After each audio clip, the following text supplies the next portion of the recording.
Gold, trusted gold buyers. మీరు తాకట్టు పెట్టిన బంగారాన్ని విడిపించి ఈ రోజు ఉన్న మార్కెట్ ధరకు కొనబడను. రానా టిఫిన్ ఉంటుంది, టిఫిన్ అంటే తిమ్మాపూర్ లో ఉంటారని చెప్పిన. Welcome to I dream.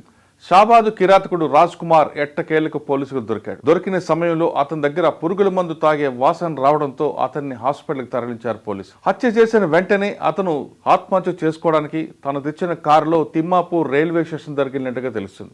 అక్కడున్న సీసీటీవీలో రికార్డ్ అయ్యి రైల్వే స్టేషన్ దగ్గర కారు పెట్టి ట్రాక్ మీద వెళ్ళిన అతను మరి ఎందుకో కొంతసేపటి తర్వాత వెనక్కి వచ్చినట్లుగా సీసీ కెమెరాలు రికార్డ్ అయ్యి స్టేషన్ నుంచి బయటకు వచ్చిన వెంటనే అక్కడున్న ఒక వ్యక్తికి ఇక్కడ టిఫిన్ సెంటర్ ఎక్కడ ఉంది అని అడిగినట్లుగా ఒక ప్రత్యక్ష సాక్షి చెప్తున్నారు. టిఫిన్ సెంటర్ అడగక ముందు అతను ఒక జామకాయ తిన్నాడని, జామకాయ తిన్న తర్వాత ఆకలేస్తుంది, ఇక దగ్గరలో టిఫిన్ సెంటర్ ఉందా అని అడిగాడని ప్రత్యక్ష సాక్షి చెప్తున్నారు. ఆ సమయంలో అతను మాస్క్తో ఉన్నాడని, కానీ టిఫిన్ సెంటర్ దగ్గరలోని తిమ్మాపూర్కి వెళ్తే దొరుకుతుందని అని చెప్పడంతో అటువైపు వెళ్తున్న సమయంలోనే ఎవరో బైక్ వస్తే లిఫ్ట్ అడిగాడని, అదే సమయంలో ఒక పోలీస్ కానిస్టేబుల్ వచ్చి అతను పట్టుకున్నారని ప్రత్యక్ష సాక్షి చెప్తున్నారు. ఆ ప్రత్యక్ష సాక్షి ఏం చెప్పారో ఒకసారి విందాం. రానా టిఫిన్ ఉంటుంది, టిఫిన్ అంటే తిమ్మాపూర్ లో ఉంటారని చెప్పిన. వస్తే బండి వేరే బండి ఏం చేసిన ఆపి, వేరే బండి ఆపి ఆ బండి మీద వెళ్తుండ్రు. అక్కడ కానిస్టేబుల్ వచ్చి ఆయన పట్టుకోగలిగాను. అక్కడ వేరే ఉరుకుతుండే బండి మీకు కూడా బండి ఆపి దుంకి వెళ్తుంది అక్కడ అన్నమాట. దుంకి వెళ్తే ఆ కానిస్టేబుల్ పట్టుకొని వెళ్ళిన. ఆయన అంటే టైం చూసుకోలేదు. నువ్వు పట్టుకోలేదు? నేను పట్టుకోలేదు.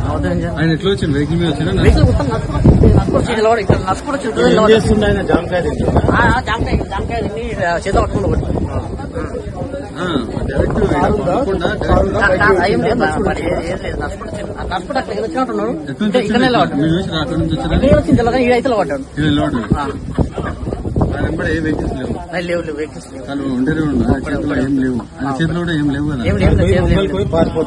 పారిపోతుంటే ఆయన టర్నింగ్ కాడ పోయి దుంకిపోతుందా ఉరుకుతున్నా. అక్కడ ఉరుకుతాక ఆయన వచ్చి పట్టుకుంది గలవాటి. ఒకటే ఎక్కువ ఆయన వేరే వ్యక్తి బైక్ మీద వచ్చిందా? బైక్ మీద వచ్చి అక్కడికి బైక్ మీద కానిస్టేబుల్ ఒకటే వచ్చింది. అప్పుడు వచ్చింది.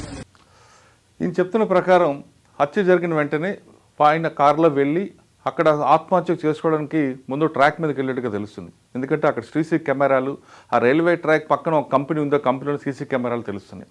అందులో రికార్డింగ్ దృశ్యాల ప్రకారం ఆత్మహత్య చేసుకొని ట్రాక్ మీద వెళ్ళిన తర్వాత ఎందుకు భయపడి తిరిగి వెనక్కి వచ్చినట్టుగా తెలుస్తుంది. అంటే అప్పటికే అతను పురుగుల మందు తాగినట్లుగా పోలీసులు గుర్తించారు. ఇదంతా అయిన తర్వాత మరి తిరిగి బతకాలనుకున్నాడా, లేదా పోలీస్ స్టేషన్కి సరెండర్ అవ్వాలనుకున్నాడా, లేదా మరికొంతమంది చంపాలనుకున్నాడో అది పోలీసు బయటపడే అవకాశం ఉంది. మొత్తం మీద తీసుకుంటే పోలీస్ కస్టడీకి తీసుకుని వెంటనే అతని దగ్గర పురుగుల మందు తాగాడు కాబట్టి వెంటనే హాస్పిటల్ తీసుకెళ్లి ట్రీట్మెంట్ చేస్తున్నారు. ఇవాళ కానీ రేపు కానీ అతను అరెస్ట్ చూపించే అవకాశం కనిపిస్తుంది.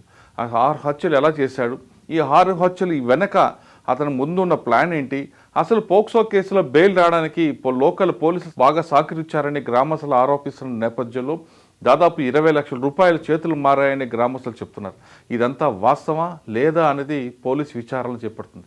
ముందు పురుగుల మందు తాగిన విషయాన్ని ధృవీకరించిన పోలీసులు అతనికి ట్రీట్మెంట్ ఇచ్చిన తర్వాత ఈ విచారణకు బయటపడే అవకాశం కనిపిస్తుంది. కానీ గ్రామస్తులు మాత్రం అతను ఎన్కౌంటర్ చేయాలని ప్రధానంగా డిమాండ్ చేస్తున్నారు. అతన్ని క్షమించొద్దు, అతను అరెస్ట్ చేస్తే తిరిగి మళ్ళీ కోర్టుకు వెళ్ళి మళ్ళీ బయటకు వచ్చి తిరుగుతుంటాడు కాబట్టి అతను బయటకు వచ్చిన తర్వాత, ఎప్పటికైనా వచ్చిన తర్వాత కూడా మరొకసారి ఇదే హత్యలు మరి చేసే అవకాశం ఉంది కాబట్టి అతను ఎన్కౌంటర్ చేయండి, చనిపోయిన 6గురికి కూడా ఆత్మకు శాంతిస్తుందంటూ షాబాద్ గ్రామస్తులు డిమాండ్ చేస్తున్నారు. కానీ పోలీసులు మాత్రం చట్ట ప్రకారం వెళ్ళాలనే ఉద్దేశంతో అతను ట్రీట్మెంట్ ఇప్పించి తర్వాత విచారణ చేసి తర్వాత మీడియా ముందు ప్రవేశపెట్టే అవకాశాలు కనిపిస్తున్నాయి. విచారణలో మాత్రం చాలా క్లారిటీగా తెలుస్తుంది 6 హత్యలకు కారణం ఏంటి, కేవలం పోక్సో కేసేనా, మరి వేరేది ఉన్నాయా, అసలు హత్యలు ఎక్కడి నుంచి స్టార్ట్ అయ్యింది, చాలా అనుమానం కనిపిస్తుంది. ఎందుకంటే ఇంట్లోకి వచ్చిన తర్వాత అందరినీ హత్యలు చేసిన అతను అమ్మాయిని మాత్రం బయటికి తీసుకెళ్లి 5 కిలోమీటర్ తర్వాత హత్య చేశాడు. ఎందుకు అన్నది అదొకటి. తర్వాత భార్య సరిత అంటే ఫస్ట్ నుంచి ఆయనకు పడట్లేదు కాబట్టి ఈ అమ్మాయికే సపోర్ట్ చేసిన ఉద్దేశంతో భార్యని ఒకవేళ చంపుండొచ్చు. కానీ 2 పిల్లల్ని ఎందుకు చంపాడు అన్నది కూడా ఆ గ్రామస్తులకు ఒక అనుమానం కనిపిస్తున్నాయి.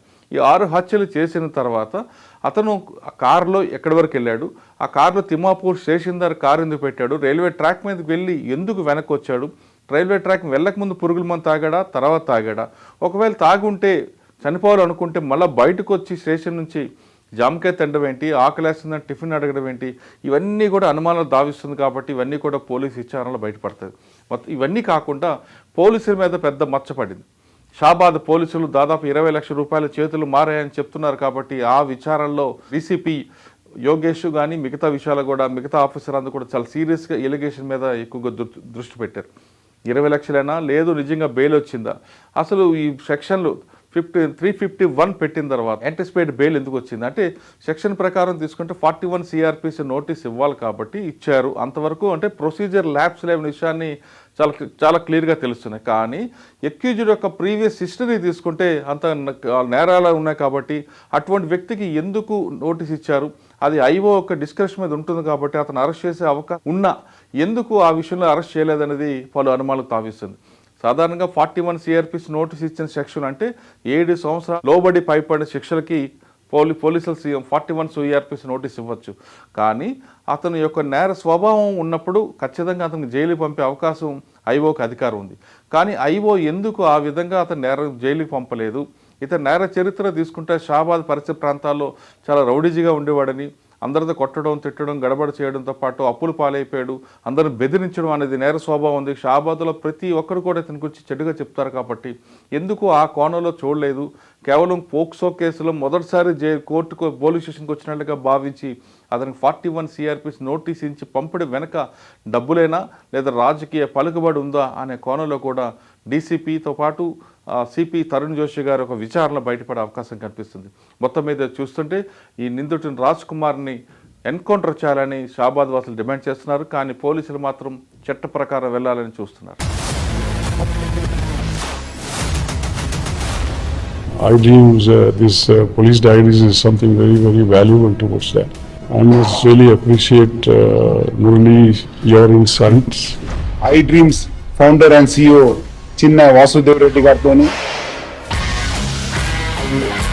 మురళీధర్ క్రైమ్ స్టోరీస్ చాలా ఫేమస్ అయిపోయినాయి.